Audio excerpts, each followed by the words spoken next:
acerca de una acción. Acerca de una acción que nosotros como cristianos, como hijos de Dios, estamos llamados a hacer o a realizar.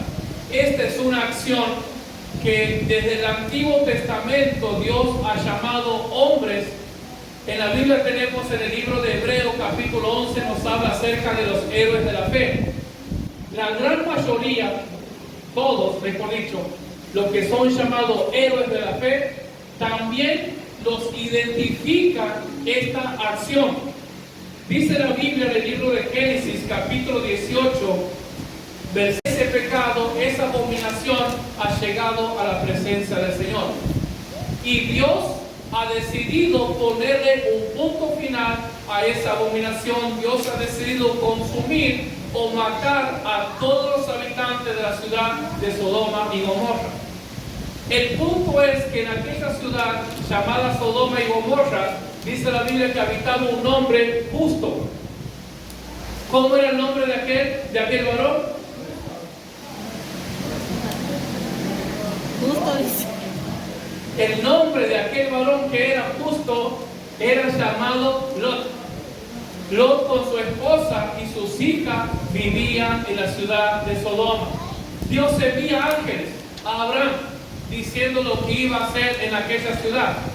Entonces dice que Abraham, que estaba delante de Dios, él comienza diciendo: Señor, pero Abraham apela a la justicia de Dios. Y dice: Señor, pero ¿acaso vas a matar al justo juntamente con el impío? ¿Vas a permitir que tu furia, vas a permitir que tu juicio caiga y que el justo pague o muera como si fuese también injusto? Le dice Abraham: Señor, de ninguna manera que esto suceda.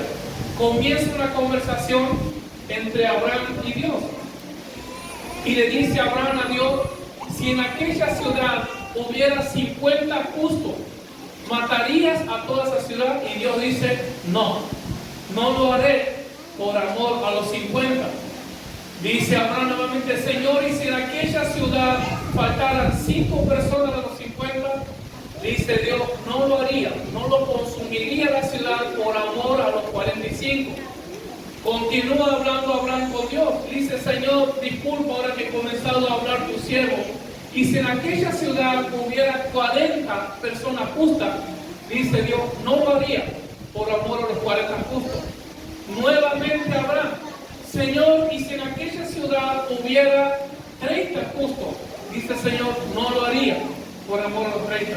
Señor, disculpe una vez más, por favor. Si en aquella ciudad hubiera 20 justos, no lo haría, dice Señor, por amor a los 20. Nuevamente dice Abraham: Señor, te pido disculpas, te pido perdón. Sé que no merezco y no soy nadie para cuestionarte, pero si en aquella ciudad hubiera 10 justos, lo haría, dice el Señor. No lo haría. No quemaría aquella ciudad por amor a los 10 justos. Y Dios sabía que Abraham iba a continuar. Entonces Dios dice que después de haber dado esa respuesta, Dios se aparta y se va. El punto de lo que quiero hablar es de esa acción que Abraham estaba llevando a cabo en ese momento a favor de aquella ciudad. Esa acción que Abraham estaba llevando, Abraham prácticamente se ha puesto entre aquella ciudad llamada Sodoma y Gomorra, una ciudad llena de inmoralidad. Abraham se ha puesto entre esa ciudad, entre el pecado de la ciudad y entre el juicio que Dios iba a derramar sobre esa ciudad. Y aquella acción se llama intersección. Y es algo de eso sobre lo que quiero hablar, sobre la intercesión. Abraham se ha puesto a interceder delante de Dios a favor de aquella ciudad, a favor de aquel pueblo. Mis queridos hermanos, en estos tiempos lo que Dios está llamando, lo que Dios está buscando es un pueblo llamado a interceder. Dice, la intercesión es la acción de intervenir o mediar entre dos partes que tienen diferencia. En especial es el acto de orar a Dios a favor de otros. La intercesión es una acción que es llevada a cabo a través de la oración. No hay intercesión si no hay oración, y no hay oración si no hay intercesión. Es indispensable que la intercesión se lleve a cabo a través de una oración. Amén. En el Antiguo Testamento, Dios llamaba a personas específicas y de manera particular para que pudieran llevar a cabo esta acción de interceder. Dios llama a Abraham.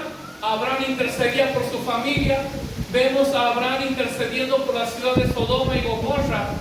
Ahora bien, hay un punto importante. Siempre que hablamos de intercesión, siempre que hablamos de oración, estamos hablando de un ruego, de una petición, de un clamor, de un gemido a favor de. Nada en la intercesión es para nuestro propio beneficio. Nada en la intercesión es a mi propio beneficio o para ganancias personales. La intercesión se caracteriza por ser una oración a favor de otros, a favor de personas que están apartadas de Dios, a favor de personas que están alejadas de Dios, a favor de personas que están débiles y que necesitan el poder de Dios en su vida. En el monte Sinaí, en el libro de Éxodo, capítulo 20, versículo 19, Dios dice, el pueblo, le dice a Moisés, que Moisés suba a hablar con Dios. Que dice el pueblo, sube tú, Moisés, a hablar con Dios y después vos nos transmite a nosotros lo que Dios te ha dicho. Nosotros te vamos a oír a vos, pero queremos que vos oigas a Dios. Moisés entonces hacía de intercesor, entre el pueblo y entre Dios. Esa función cumplía Moisés. Después del mismo libro de Éxodo, en el capítulo 32, dice la Biblia que cuando Moisés sube al monte Sinaí y Dios le da los 10 mandamientos, cuando Moisés venía descendiendo del pueblo y por el tiempo que Moisés ha tardado en venir, dice que el pueblo se ha desenfrenado. Y el pueblo, al ver, dice que Moisés no venía, entonces han exigido o han presionado al sacerdote Aarón para que hiciera una estatua, una estatua de oro llamado el becerro de oro. Todo el pueblo se ha postrado ante esa imagen, todo el pueblo ha adorado, ha venerado a esa estatua. Amén. Eso es idolatría, dejando a Dios de lado. Ahora bien, cuando Moisés desciende y ve lo que el pueblo había hecho, dice que Moisés ha tirado las tablas y se ha enojado con el pueblo. En el capítulo 32 de Éxodo, versículo 32, Moisés sube nuevamente a hablar con Dios y a interceder a favor del pueblo. Un hombre llamado Moisés intercediendo no por una persona, no por una familia, por cientos de miles de millones de personas. Un hombre llamado Moisés se ponía entre esos millones de pueblos que habían pecado y se ponía entre Dios. En Éxodo 32, capítulo 32, versículo 2, dice Moisés, Señor Jehová, yo reconozco que el pueblo ha pecado, pero ahora, dice Moisés, te ruego que perdone su pecado, perdona su iniquidad. Si no, le dice Moisés, quiero que borres mi nombre del libro de la vida. Corazón de un intercesor. Moisés no estaba diciendo, Señor, multiplica mis ovejas. Señor, soy tu siervo, quiero tener más dinero. Señor, dame el último camello que está de moda o el último asno que está de moda. Moisés estaba intercediendo a favor del pueblo. Esa es la principal característica de un intercesor. No busca su propio beneficio, no busca su propio bien. Al intercesor no le importa sus necesidades, no le importa sus problemas, no le importa, como decía la hermana Barbie, cuántos problemas, cuántas dificultades está atravesando. A él eso no le impide humillarse delante de Dios a favor, no de lo que él está pasando, sino a favor de otros. Ese es el sello, esa es la marca de un intercesor. Cuando nosotros vemos a Moisés particularmente, que intercedía, que ejercía esa acción entre el pueblo y Dios, es una representación o una sobrefigura de lo que iba a ser Cristo por nosotros. Moisés se ponía entre el pecado de Israel y entre Dios e intercedía a favor del pueblo pecador para que Dios pudiera perdonar. Ese es el lugar que Cristo ha venido y ha tomado después para interceder a favor de nosotros, para interceder a favor de nosotros pecadores, de nuestra familia y de todos aquellos que han de venir. También nosotros vemos en la Biblia, en el Antiguo Testamento, los llamados sacerdotes. Y la tribu de Leví, específicamente Aarón, ha sido llamado por Dios a través de Moisés para que él pudiera ejercer esta acción de interceder por el pueblo delante de Dios. El sacerdote una vez al año se presentaba delante de Dios ante el arca a hacer sacrificio para que Dios pudiera perdonar el pecado del pueblo de Israel. Dice la Biblia en el libro de Joel, capítulo 2, versículo 17, dice: Señor, entre la entrada y el altar lloren los sacerdotes, ministros de Jehová, y digan: perdona, oh Jehová, a tu pueblo, y no entregues a lo propio tu heredad. El motivo o el trabajo principal del sumo sacerdote era interceder delante de Dios a favor del pueblo. Quiero que vaya teniendo esto en su mente. El sumo sacerdote mataba cordero y a través de la sangre, de manera literal, mataba ovejas, cordero, y a través de esa sangre él presentaba para que Dios pueda ver ese sacrificio, para que Dios, a través de la sangre de esos corderos, Dios perdonaba el pecado del pueblo de Israel. Ese era el trabajo del sumo sacerdote. Era un intermediario, se puede decir, entre Dios y los hombres. Ahora, cuando Cristo viene, Él ha derramado su propia sangre, y a partir de Cristo nosotros no necesitamos a ningún hombre, nosotros no necesitamos tener un intermediario entre Dios y nosotros para tener acceso a Dios. Usted no necesita ir a Dios, usted no necesita que Dios me escuche a través del pastor, a través de un sacerdote o a través de un ser humano. Cristo ha pagado el precio. Cristo ha roto esa barrera. Él ha derramado su sangre para que ya no necesitemos ningún hombre que interceda a favor de nosotros, sino que nosotros tenemos el acceso libre a la presencia de Dios para interceder nosotros mismos a favor de nuestra familia, a favor de nuestros hermanos, a favor de la iglesia, a favor de nuestro pueblo, a favor de la nación. Somos nosotros los que tenemos el acceso por la sangre de Cristo para interceder. En el libro de Hebreos capítulo 4, versículo 14 y en el versículo 7, en el capítulo 7, y versículo 25, nos habla de Jesús como el gran sumo sacerdote. Los del Antiguo Testamento eran llamados sacerdotes. Ahora Cristo es el gran sumo sacerdote. Cristo cumple esa función de interceder, de ser intermediario entre Dios y nosotros. Él intercede por nosotros. Él intercede por sus pecados. Él intercede por mis pecados, por mis fallas, por mis debilidades. De cada día Cristo está delante del trono del Padre intercediendo a favor de nosotros. Jesús es el gran sumo sacerdote. Ahora bien, nosotros, la iglesia, ¿en qué lugar quedamos o qué lugar ocupamos? En el Antiguo Testamento, el pueblo de Israel no tenía el acceso al sacerdocio, no tenía el permiso ni la autoridad de parte de Dios de poder interceder, sino que Dios designaba a una persona o a un conjunto de personas.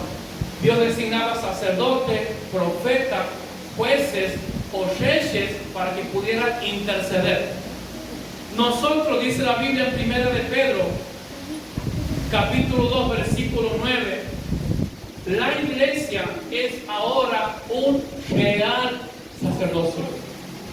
Nosotros somos un pueblo escogido por Dios, adquirido por Dios, somos pueblo santo, somos un pueblo de real sacerdocio. Dice 1 de Pedro capítulo 2 versículo 9, pero vosotros sois linaje elegido, real sacerdocio, nación santa, pueblo adquirido por Dios, para que anunciéis las virtudes de aquel que os llamó de las tinieblas a su luz admirable. Nosotros, hermanos, no hemos sido llamados para representarnos unos a otros delante de Dios. No es una acción que nos corresponda a nosotros. El único representante delante de Dios y el mundo es Jesucristo, nuestro gran sumo sacerdote. Amén. No nos presentamos, dice, unos a otros delante de Dios. Los creyentes hemos sido convocados a orar y a interceder. Muchas veces, o tristemente, creo que todos han escuchado, van a escuchar decir en algunos lugares, este es un grupo de intercesión en las iglesias. El hermano Pedro, el hermano Juan, el hermano Pedrito, el hermano Juancito forman parte del grupo de intercesión de la iglesia. Y déjenme decirles que ese es un gran error. ¿Saben por qué? Porque Dios no ha llamado Dios a un grupo selecto de la iglesia para que sean intercesores. Dios ha llamado a toda la iglesia, a cada uno de nosotros, para que podamos cumplir esa función de ser un intercesor. Es lo mismo decir, vamos a hacer un grupo de evangelismo. Entonces, si yo traigo a Nacho, traigo a la hermana Liliana, hermano, ustedes van a hacer el grupo de evangelismo. ¿Qué va a decir la iglesia? Bueno, hay que predicar. No, bueno, nosotros tenemos un grupo de evangelismo, a eso le corresponde. No, mi Señor. Todos tenemos la responsabilidad de predicar, de evangelizar, de llevar las buenas nuevas del Señor. Con la intercesión es exactamente lo mismo.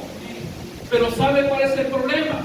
Que a veces, ante nuestra falta de espiritualidad, ante la falta de oración, ante la falta de conocimiento de la palabra, ante la falta de compromiso con Dios, ante la falta de compromiso con las almas, nos escudamos diciendo, a mí Dios no me ha llamado para ser un cristiano. Yo no tengo ese llamado. Yo no tengo ese don. Si lo tiene, Dios te ha llamado y Dios te va a pedir cuenta. Porque estamos aquí para interceder. Amén. Sigamos. Dice Timoteo,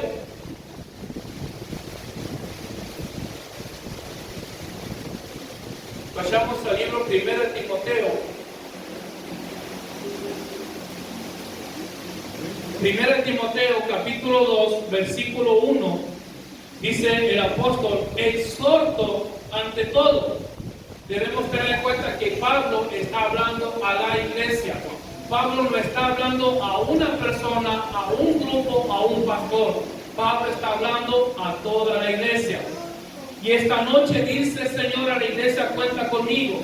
Exhorto, o sea, animo, ante todo, que se hagan rogativas, oraciones, peticiones y acciones de gracia por todos los hombres. Exhorto a que se hagan rogativas, oraciones y peticiones. Dice Pablo, los animo, les ruego, les suplico en el nombre de Jesús que puedan orar, que puedan interceder. ¿A favor de quién? A favor de todos los hombres, a favor del pueblo de Dios, a favor de las almas que no conocen a Dios. Amén. Libro de Hebreos, capítulo 4, versículo 16.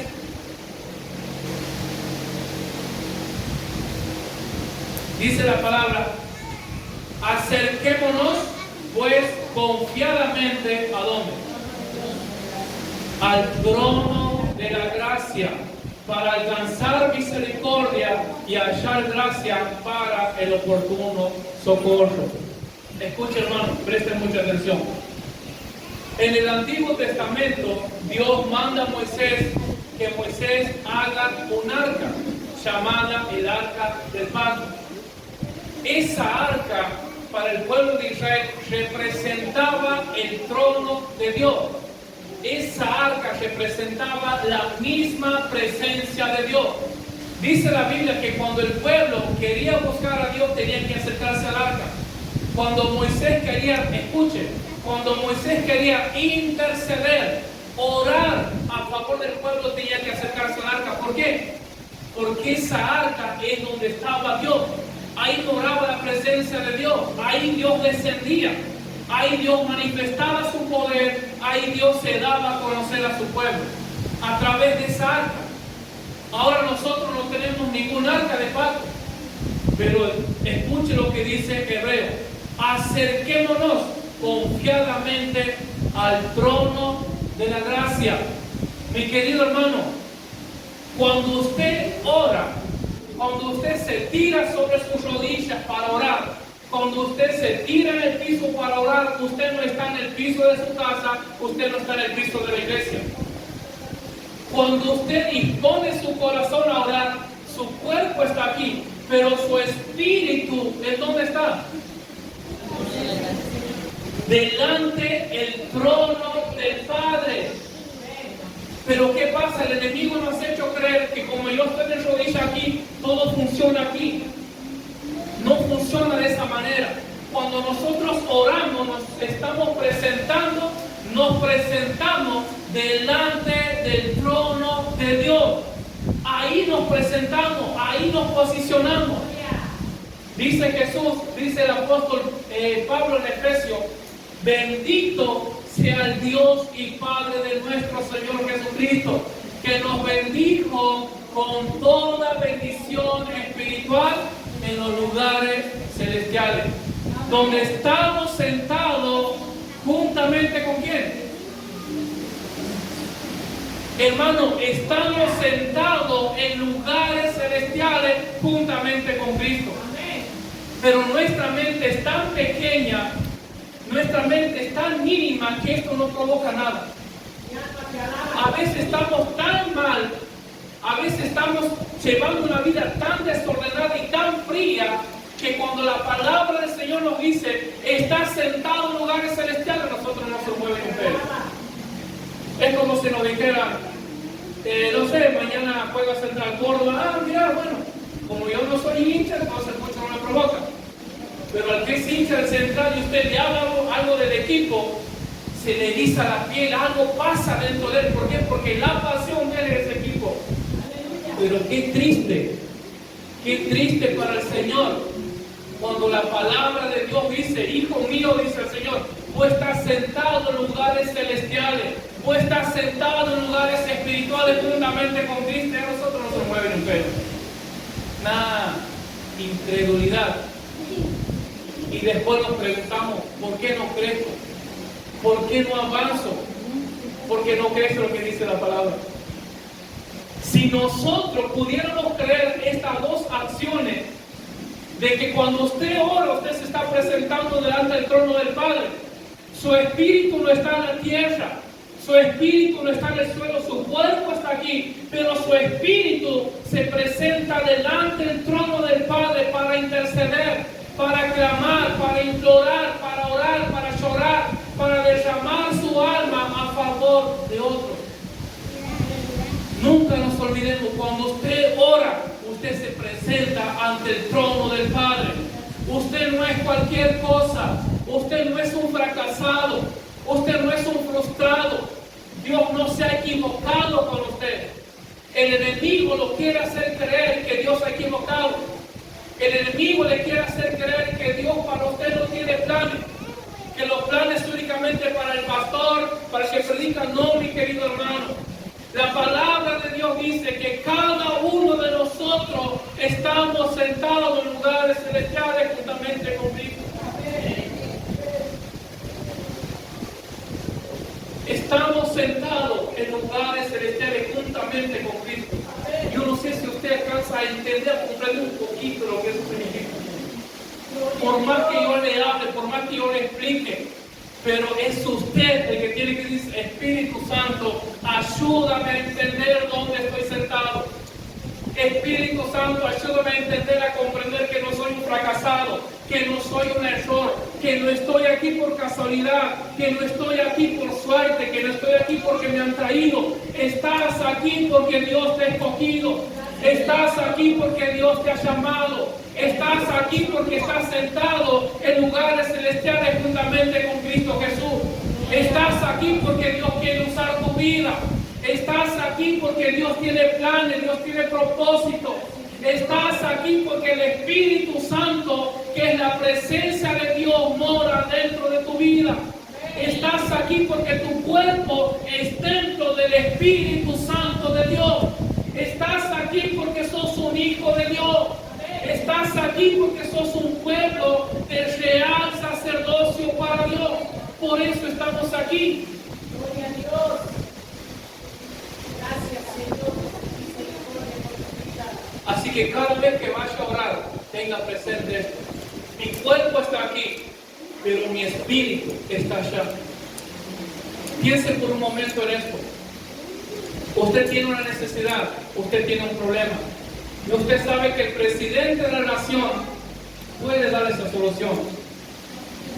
¿Quién de ustedes diría: tengo esta necesidad, tengo este problema, voy a comenzar a gritarle al presidente para que me escuche?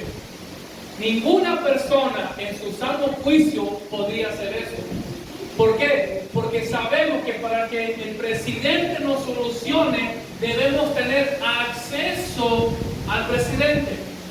Si usted tiene un problema, entonces usted tiene que decir: señor presidente, me llamo fulano de tal, tengo este problema, necesito de su ayuda. Entonces el presidente, ¿qué va a hacer? Va a abrir la puerta, va a pasar, usted se va a sentar junto al presidente, en el lugar del presidente, en la silla presidencial o en el trono del presidente, y usted va a decir: me pasa esto, me pasa esto, me pasa lo otro. Usted se va a olvidar del mundo. ¿Por qué? Porque usted está frente al presidente. El problema es que usted no va a llegar al presidente si no tiene a alguien que lo puede llevar ante él. Usted va a decir: presidente, soy fulano, soy Cristian. No te conozco, no sé quién sos. Lo mismo sucede con Dios. Cuando nosotros tenemos una necesidad, tenemos un problema, nosotros nos presentamos ante el trono de Dios en el nombre de Jesús, porque Él intercede, porque Cristo ha pagado el precio para que a través de Él nosotros tengamos acceso al trono de la gracia, al trono de Dios. Usted no necesita la ayuda de ningún hombre. Usted no necesita que ningún hombre lo represente.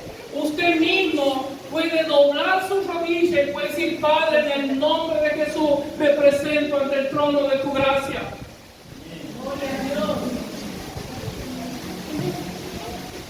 Y usted va delante del presidente y usted dice: me pasé. Y usted sabe que ese hombre que tiene el poder, tiene la autoridad, le puede solucionar gran parte de su vida, porque tiene. Hermano, cuánto más Dios, que es un Dios poderoso, dueño del cielo, dueño de la tierra, que dice Jesús: toda potestad, toda autoridad me ha sido dado, dice, en el cielo y en la tierra. Todo está bajo el dominio de Él, todo está bajo el control de Él, todo rige y todo se mueve y nada sucede sin el propósito, sin la palabra de Dios. Ante ese ser tan poderoso tenemos acceso de presentarnos a interceder delante del trono de Dios. El pueblo de Israel, el pueblo del Antiguo Testamento no tenía este privilegio y nosotros lo tenemos. Pero el diablo, Satanás, se ha ocupado de mantenernos distraídos, ocupados, afanados, ansiosos, para que nosotros no podamos saber el beneficio, la bendición, los privilegios que Cristo nos ha dado. Acerquémonos confiadamente al trono de la gracia. Quiero hablar un poco ahora, con esto finalizo, acerca de los beneficios o el poder de la intercesión. Libro de San Lucas, capítulo 22.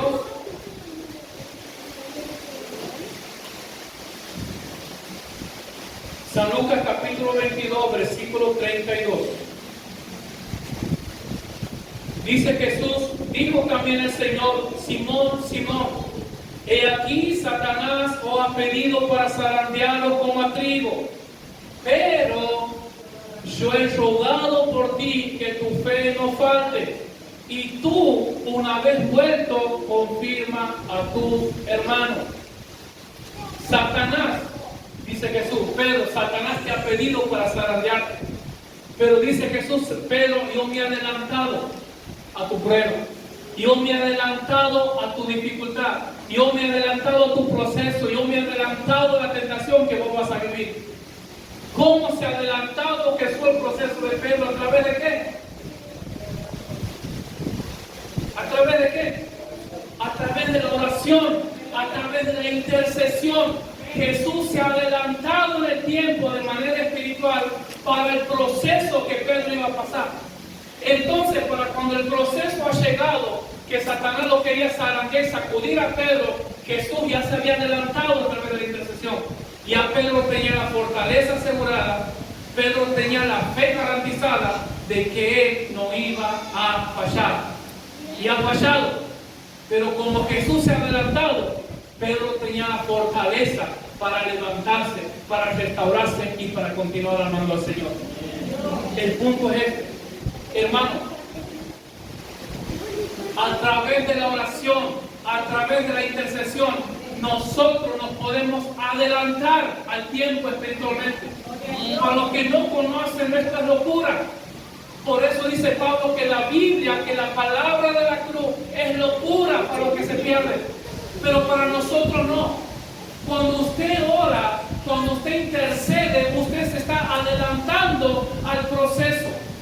Usted se adelanta al problema, usted se adelanta a la tentación. Entonces, cuando la tentación, cuando el problema llega a su vida, usted ya está fortalecido. Usted ya tiene la fe suficiente. Usted ya tiene el poder, usted ya tiene la armadura para resistir la tentación, para resistir el problema y para seguir adelante. ¿Por qué? Porque usted ha pagado el precio. Porque usted ya ha subido ante el trono del Padre. Porque usted ya ha estado intercediendo. Usted ya se ha adelantado a los planes de Satanás. Hermano, Satanás no es más fuerte que Dios. Satanás es un miserable, Satanás está vencido. El problema es que nosotros somos los que no peleamos. Y cuando peleamos, peleamos mal. ¿Sabe por qué?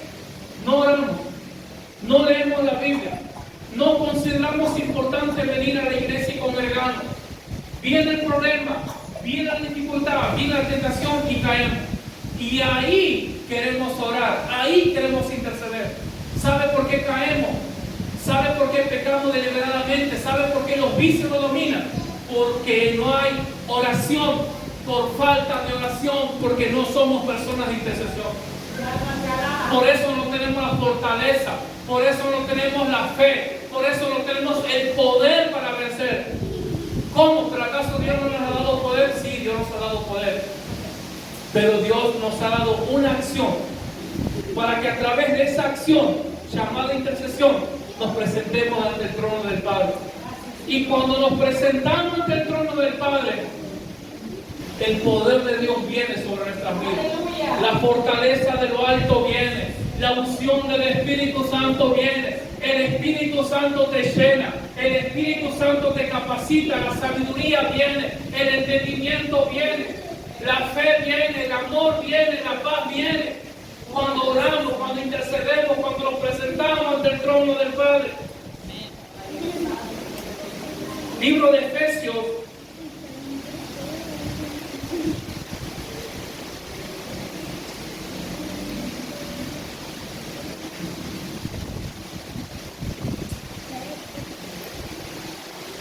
Libro de Efesios capítulo 3, versículo 14.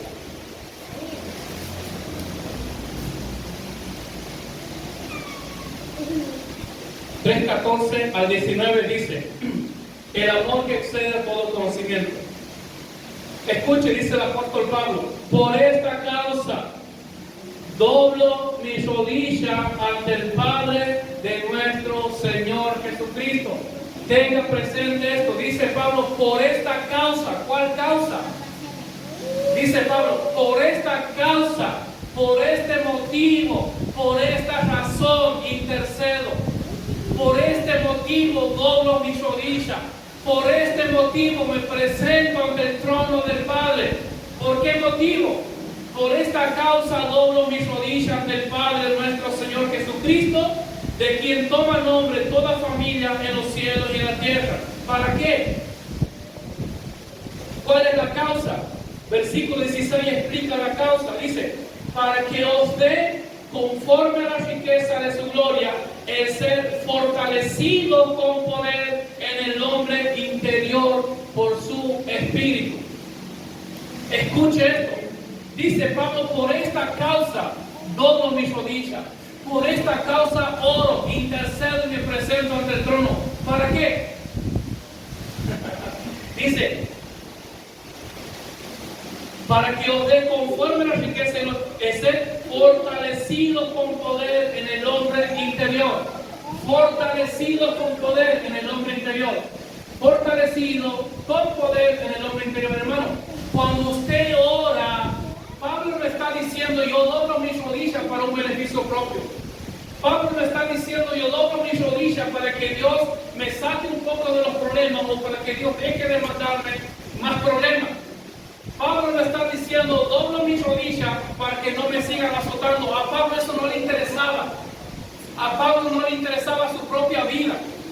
Pablo decía cuántas cosas eran importantes, pero ahora lo tengo por basura, por ruina, por miseria. No me interesan los problemas, dice Pablo. No me interesan los azotes, no me interesan las cárceles. No me interesa que me menosprecien, que me escupan, no me interesa. Pero dice Pablo, por esta causa yo doblo mis rodillas, para que sean fortalecidos en el hombre interior por el poder de Dios. Hermanos, cuando un pueblo intercede, cuando una persona intercede, ¿qué sucede? Dios fortalece a la iglesia.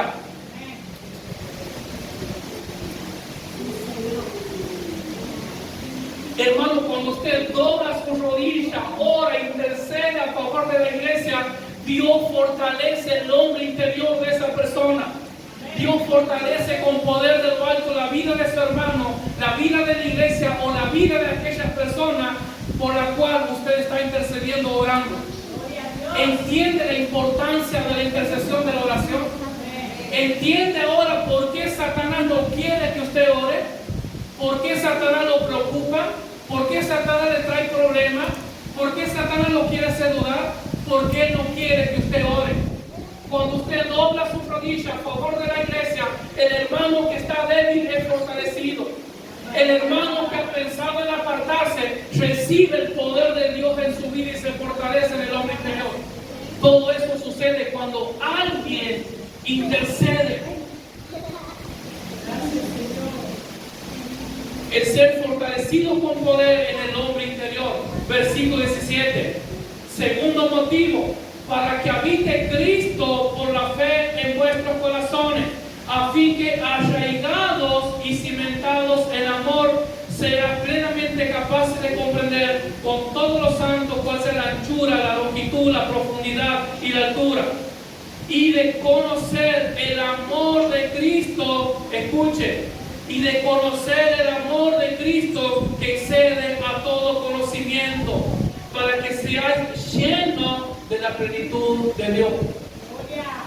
Ahora entiende por qué el diablo quiere ponerlo en contra de su hermano. Ahora usted entiende, puede comprender por qué Satanás le siembra resentimiento, rencor y celos por su hermano. ¿Entiende por qué ahora? ¿Entiende por qué el diablo quiere usar su vida para que usted sea de tropiezo para el hermano? Juzgando, criticando. ¿Entiende, comprende ahora, hermano, por qué motivo pasa eso? ¿Por qué? Porque si usted... Gloria a Dios, aleluya. ¿Por qué, hermano? Porque el diablo sabe que si el amor de Dios está en su corazón, si el diablo sabe cuando usted no tiene rencor, no tiene resentimiento contra su hermano, usted va a doblar sus rodillas, usted va a interceder delante de Dios y su hermano va a ser fortalecido, su hermano va a ser bendecido, su hermano va a cobrar nueva fuerza. La plenitud de Cristo corazón de su hermano. Por eso, hermano, que Satanás trabaja constantemente en querer destruir la iglesia. Por eso que el diablo no quiere que esta sea una iglesia unida. El diablo no quiere. Por eso quiere ponerme en contra de su hermano. Ah, pero no me ha saludado eso. Pero ¿has escuchado lo que me ha dicho? ¿Pero has visto cómo me ha mirado? Gloria a Dios. El alma te alaba, Jesús. Pero yo me acuerdo lo que me ha dicho una vez en noche, que me ha dicho cuando salí después de haber... No, hermano, no se deje usar por Satanás. Satanás quiere poner en contra de la iglesia. Satanás quiere ponerlo en contra del ministerio, en contra del pastor. Eso él quiere. Porque cuando lo logra eso, usted no tiene acceso al trono de Dios. Usted no puede orar. Los hermanos de la iglesia no puede ser edificada por su oración. Aunque usted esté orando, nadie lo escucha. Porque Satanás se ha ocupado de sembrar en su corazón rencor, resentimiento, soberbia, orgullo, altivez. ¿Entiende ahora por qué pasa eso? ¿Por qué ha sentido eso?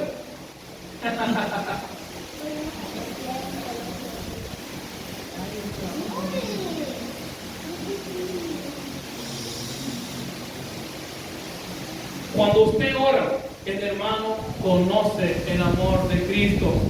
Cuando usted ora, el hermano, la iglesia puede conocer el amor que excede a todo conocimiento. Cuando usted ora, la iglesia, el hermano es fortalecido y es lleno de la plenitud de Dios. ¿Por qué cree usted? Nunca le ha llamado la atención que Jesús ha escrito en el libro de San Juan, capítulo 17, un capítulo entero. Jesús ha dedicado un capítulo completo a decir: Padre, yo te pido que ellos sean uno solo, así como nosotros. Porque Jesús entendía, Jesús comprendía este principio. La intercesión de Jesús, la oración de Jesús ha sido de bendición para Pedro.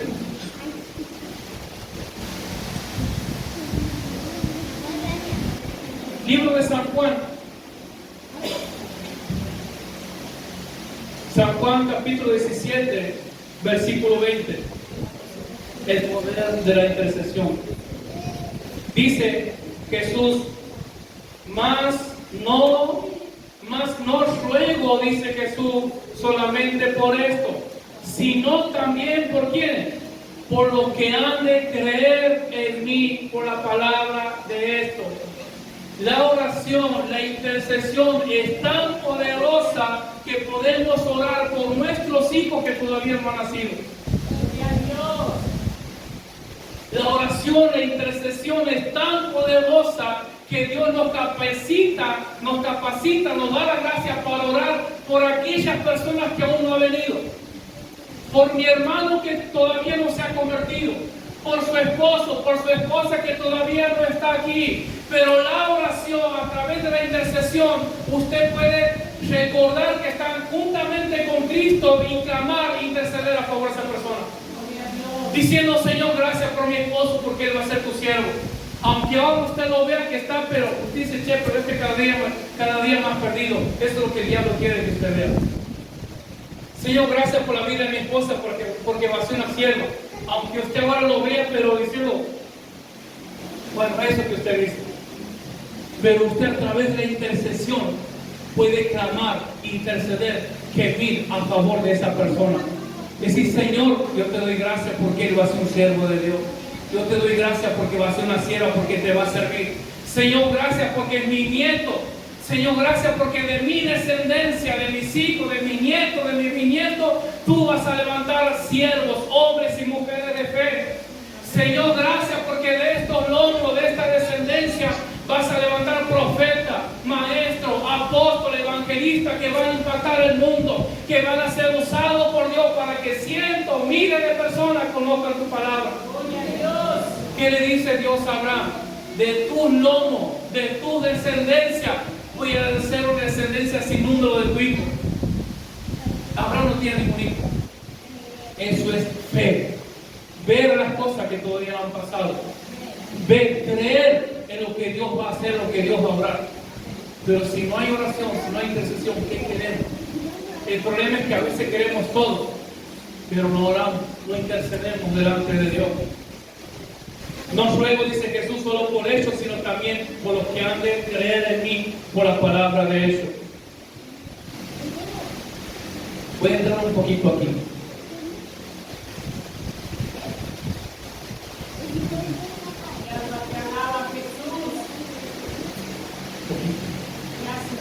¿Por qué creen que usted llega tarde a la iglesia? ¿Por qué usted cree, escuche, que a usted se le ha hecho una costumbre llegar tarde y de repente no lo ve tan mal? ¿Sabe qué pasa? Cada día que usted llega tarde a la iglesia, escuche, el enemigo le da un motivo, el enemigo le da una razón para que usted pueda justificarse, para que usted pueda aplacar su conciencia y decir, bueno, pues yo estoy justificado. Para que usted pueda quedar. ¿Por qué? Porque, hermano, cuando nosotros llegamos tarde, el Espíritu Santo nos hace sentir que estamos mal. El Espíritu Santo nos hace sentir que a Dios no le agrada. Pero el enemigo automáticamente, se justifica. ¿Sabe por qué pasa eso? Escuche, porque Satanás no quiere que usted llegue temprano. Él no quiere que usted llegue 15 minutos antes, media hora antes, 10 minutos antes y doble su rodilla antes de la reunión. Porque eso para él es un problema. Porque ahí usted va a ser una espina, va a ser una piedra en el zapato de él. Pero en cambio, él logrando que usted llegue tarde y dándole el motivo para que usted aplaque su conciencia, él se queda tranquilo. Usted no representa un peligro para él. Usted representa un peligro cuando usted dice, tengo que estar 10 minutos, 15 minutos antes de la iglesia, orando, intercediendo, llorando, clamando por las almas que van a venir. Señor, ten misericordia por las almas que van a venir. Señor, mira los corazones heridos, angustiados, atribulados que van a venir. Ten misericordia, Señor, rompe cadenas. Dios mío, reprende todo espíritu inmundo. Señor, obra en la vida, cambia los corazones. Señor, que las almas te conozcan. Eso es lo que Él no quiere que usted haga. Usted se imagina lo que sería si cada domingo estuviésemos 15 minutos antes, media hora antes, aquí orando, llorando y clamando. ¿Puede imaginarse? Y vea cómo Satanás nos tiene engañado, cómo Él nos usa para que eso no suceda. 15 minutos antes doblando, llorando, derramando nuestras lágrimas en la presencia del Señor. Padre, ten misericordia por las almas. Señor, trae las almas perdidas aquí que puedan conocerte. Usted está orando, usted está aquí viendo, intercediendo. Y el cielo actúa, Dios actúa. Pero ¿cómo puede actuar? ¿Cómo puede moverse Dios si llegamos media hora o una hora tarde? ¿Se da cuenta cómo el enemigo ha trabajado en nosotros de manera sutil? Y nos da los motivos para quedarnos tranquilos y de hacernos creer que estamos bien y que no pasa nada. Y nos mantiene engañados. Con eso finalizo. Póngase de pie, por favor.